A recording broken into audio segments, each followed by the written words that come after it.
Pastor Bujingo yanjagala nnyo. Kyoba omanya yanjagala nnyo nti ne lwe resigning nga neteekayo post ku Facebook ti bannange kati nzize wano sikyali mukozi eno nabiki yankubira.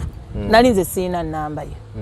Naŋŋamba Pacho, have they hacked your account? Oba ani ne mubuuza gwani. Titontegedde. Ayina engeri gy'ayogeramu erinnya nze Alozio Bujingo, something like that. Kyagamba na musumba biki. Nga nji musumba post nze njiteeseeyo. Naŋŋamba nkuwadde ennaku 3 ng'okomyewo. So when I got that call ne mupiikinga nenga musumba nga ayogeddeyo nange obusungu ne bunkwata ne ngamba naye akajjako kali wange twi n'omujjako ku ssimu. Nasiberangako na namba ye nga newe mba mwagala manya nti njanja mufuna wali nali nja kuddayo naye waliyo messages ze nafuna after that call ezitansanyusa era ng'ezo message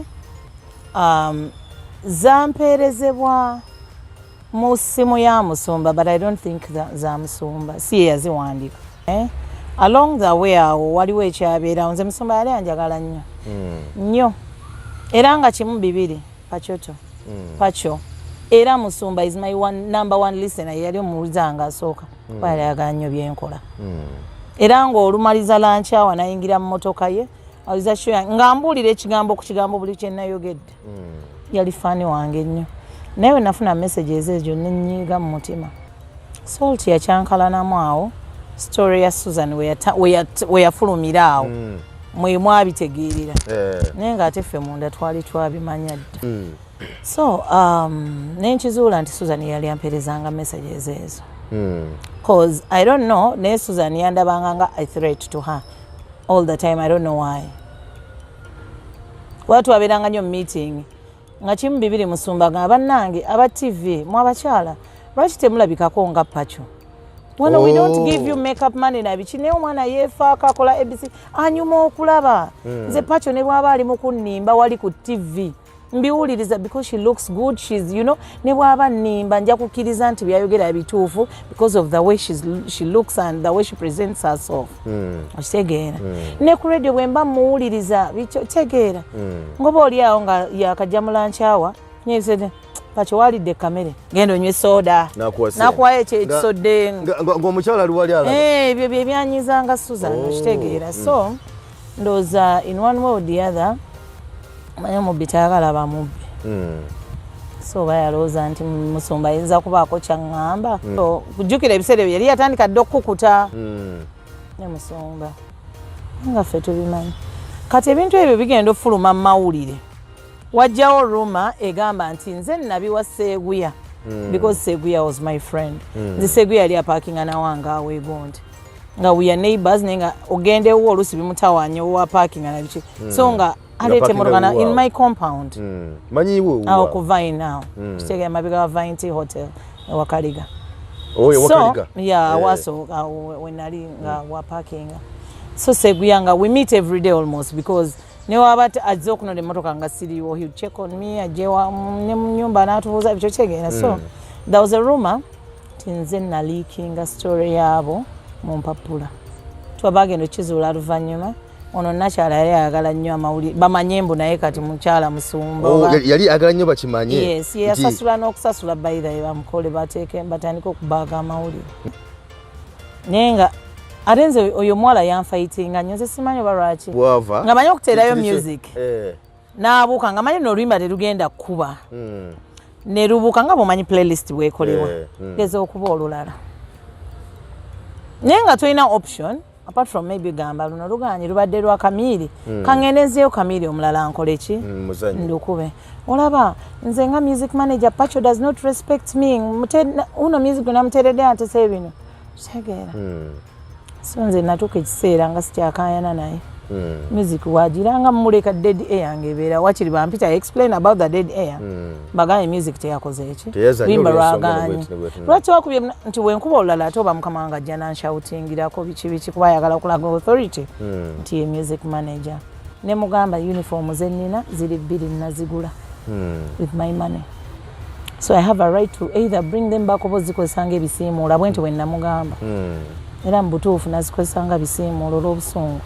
Ampulira obusungu ndaba ate bamanyidde nnyo kisusse.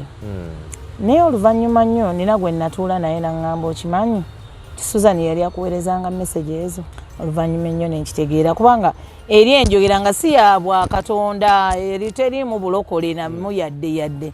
Era Suzan nakuzima mulabamu bw'abuulira naye munnange oba n'ekigambo baakikozesa bubi nti endiga naye endiga z'ekkanani zirabye wambuka ti Suzan yali ku kituuti abuulira omuwala abeera ku Serena nga kusaasira atongoza nga omusajja ali mu overnight.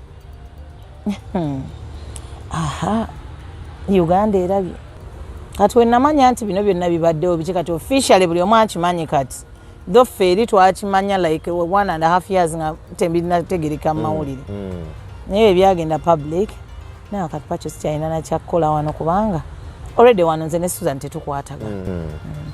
Nga n'ekirala sikyasobola ku associatinga with salt kuba brand yali eyonoonese. Kyova olaba nti ebiseera ebisinga uniform nagikwekanga. Wali nga obeerawo kati nze Mr. Bean oba Kawooya nze muyita Kawooya. Sisobola kumunenya kubanga Suzan anyumya n'ebyabalala. Kikolagana ne bbaawe musajja gw'ayagala. Emboza dikuteerako. Akunyumiza n'ebyabalala n'ebya wiiki ejja n'abinyumya weekend. Twabeeranga awo nga ajja.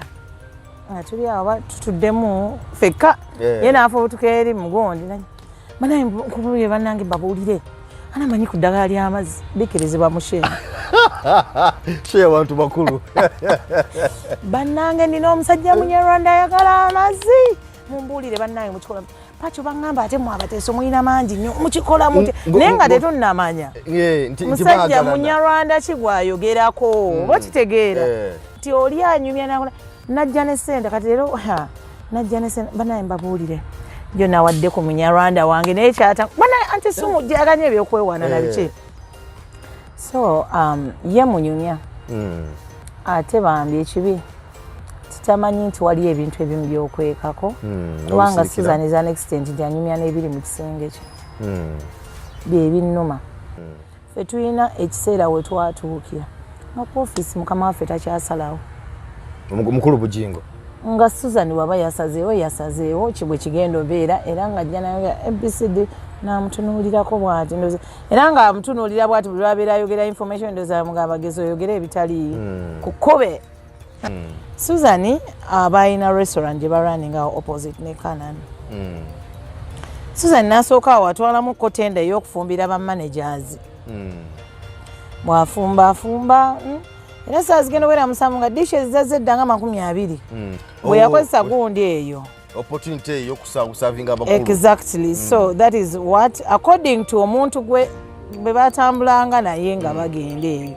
Ebigambo nga bw'obimanyi okukola ebintu byabwe gye batambuliranga awo ebigambo byatandikira kubanga ekintu ekyo yalikola for a very short time go nga ne bwoba gwe just know that there was a mission that wasn't ngenda fumbiranga abamanagers which I think it was about on her own bill even so ekintu yakikolera ndoza 2 weeks or 3 weeks